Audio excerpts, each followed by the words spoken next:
You met someone who seemed to be the answer to your prayers. They were everything you had ever dreamed of in a partner. Charming, charismatic, and intensely focused on you.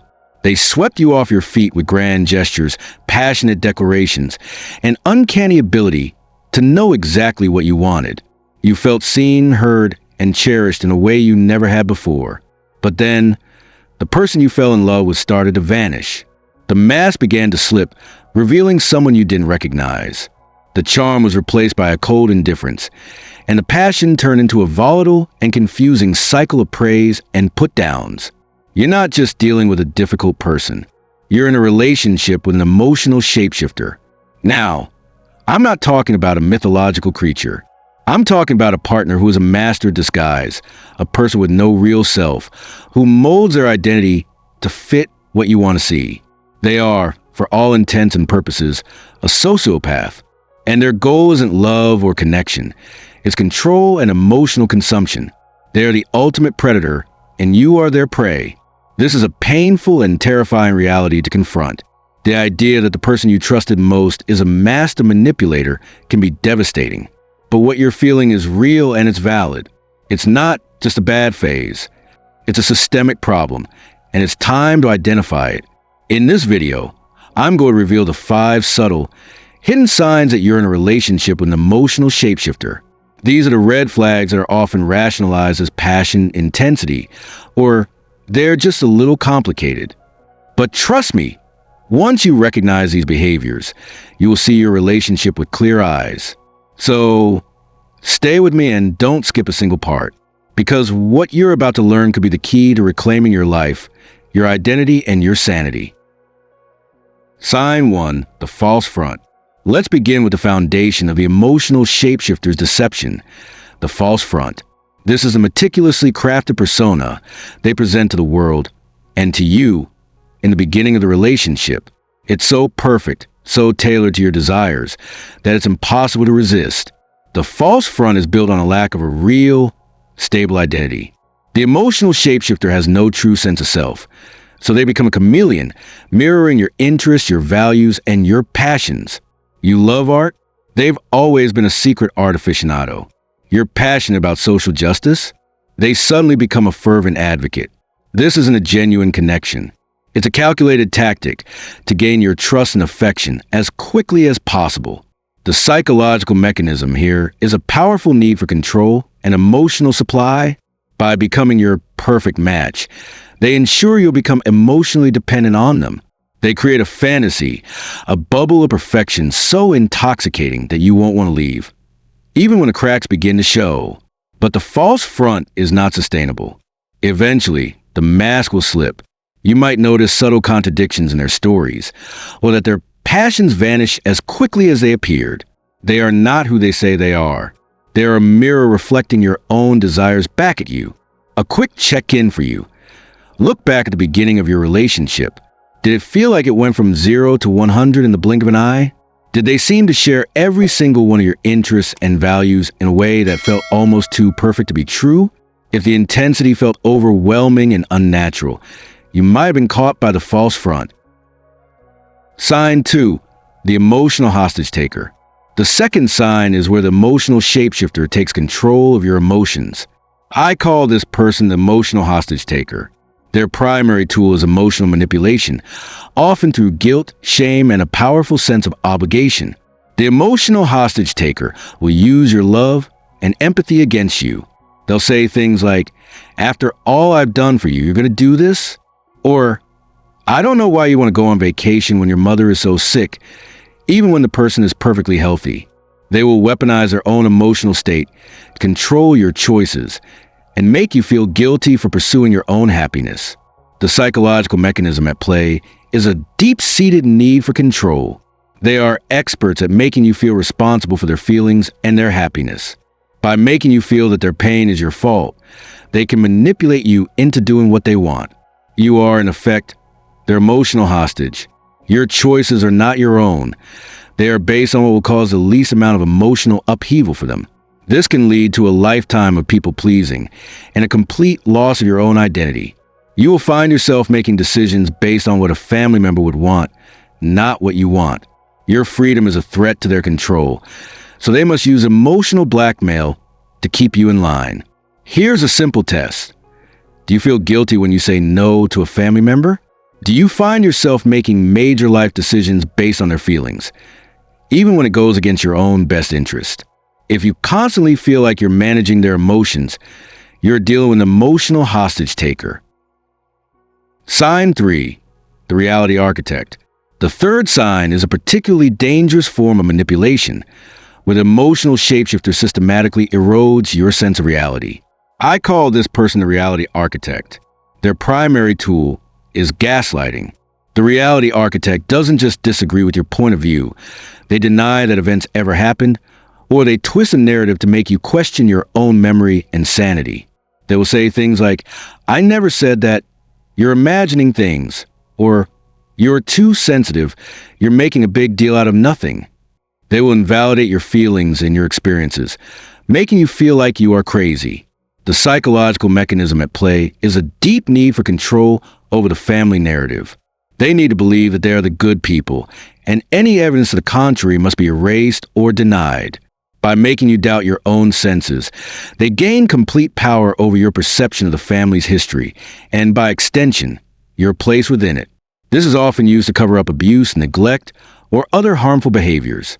When you bring up a painful memory, they will tell you it didn't happen or that you are misremembering it. This is a form of deep emotional abuse, and it's a hallmark of a family cult. My challenge for you: have you ever felt the need to take screenshots of text messages or record conversations just to prove to yourself that an event actually happened? Have you started to second-guess your own thoughts and feelings around your family members? If so, you are being bent and manipulated by a reality architect. Sign 4, the saboteur success. This next sign is a dagger to your spirit and your potential. This is the saboteur of success. For the emotional shapeshifter, your individual success is a threat. It highlights their own misery, their own emptiness, or their own lack of achievement. So, they must find a way to undermine your joy whenever it appears. Imagine you just got a promotion at work. You're excited and proud. You tell your family, and their response is a lukewarm, "That's nice, but that company is going to be laying people off soon. You should probably be looking for something else." Or maybe they say, "That's great. Your cousin was up for a promotion once, but they chose someone who was less qualified because of office politics." They can't just let you have your moment. They have to inject a dose of anxiety, a subtle comparison, or a shift to a potential future problem to extinguish your current joy. It's a way of saying, your happiness isn't good enough. Your achievement isn't special. They will find a way to rain on your parade every single time. The saboteur of success is a master of the backhanded compliment. They might say, "You're so brave for trying that. I never thought you had it in you." Or, "I love that you're so confident, even though you don't have a college degree." They're not giving you a compliment. They're subtly reminding you of a perceived flaw while pretending to praise you. Their goal is to keep you in a state of self-doubt. Take a moment to reflect. Is there someone in your family who consistently undercuts your accomplishments or makes you feel less than when you're celebrating a win? If so, you're likely dealing with a saboteur of success. Sign 5, the disappearing act. Finally, we have the most dangerous sign of all, the disappearing act. This is a family member who can never, under any circumstances, take responsibility for their own actions. They use a powerful form of passive-aggressive manipulation to control you. The disappearing act is a family member who will give you the silent treatment for days, weeks, or even months on end. They won't tell you what you did wrong. They won't have a conversation with you. They will just stand in judgment, leaving you in a state of constant anxiety and confusion. This is a form of powerful control because it forces you to perform. You will find yourself constantly trying to figure out what you did wrong, apologizing for things you didn't do, and desperately trying to get back in their good graces. They are, in effect, holding you emotionally hostage, forcing you to cater to their needs without them ever having to say a word. The psychological mechanism at play is a deep need for control and a complete lack of emotional maturity. They are unable to have a difficult conversation, so they use passive aggression to get what they want. They know that you will do anything to get back in their good graces, and they use that to their advantage. You end up carrying the weight of their bad behavior. You apologize for things you didn't do. You feel guilty for things that are entirely their fault. This is the final stage of the curse. They have not only drained your energy and bent your reality, but they have also saddled you with their own emotional baggage. Ask yourself this. Do you feel like you're always apologizing or taking the blame for someone else's mistakes? Does it seem like every conflict somehow becomes your fault, no matter what the initial issue was? If so, you are standing in front of the disappearing act. Reclaiming your power, the escape plan. So, now that you know what to look for, the most important question is, what do you do about it? You can't change a toxic family system.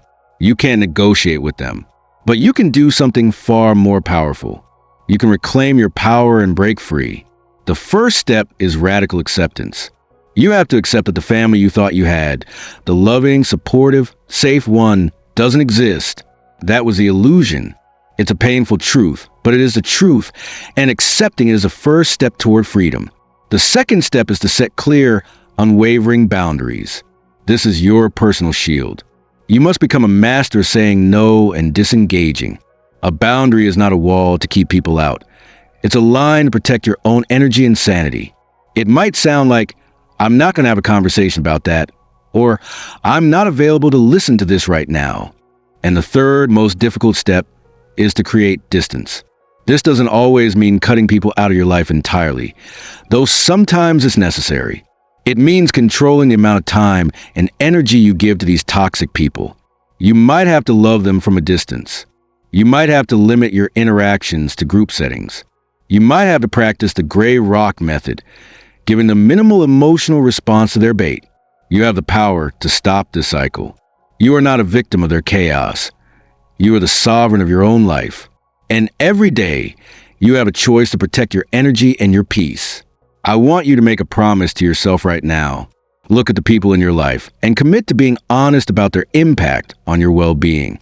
Don't let a family cult control you any longer. What we discuss today is more than just psychology. It's a survival guide for your spirit. Remember, the true sign of a toxic family is not a single bad moment, but a consistent pattern of behavior that leaves you feeling confused, drained, and insecure. You deserve to live a life filled with joy, energy, and peace, and it's your job to protect that life.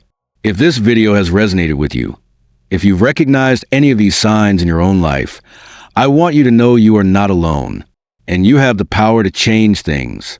Join our community of people who are committed to reclaiming their power. Hit that subscribe button and ring the notification bell so you don't miss any of our upcoming videos on how to build a life of joy and resilience. And if you know someone who needs to hear this message, please share this video with them. You might just be giving them the key to their own freedom. Thank you for watching, and remember, your energy and your sanity are your most precious.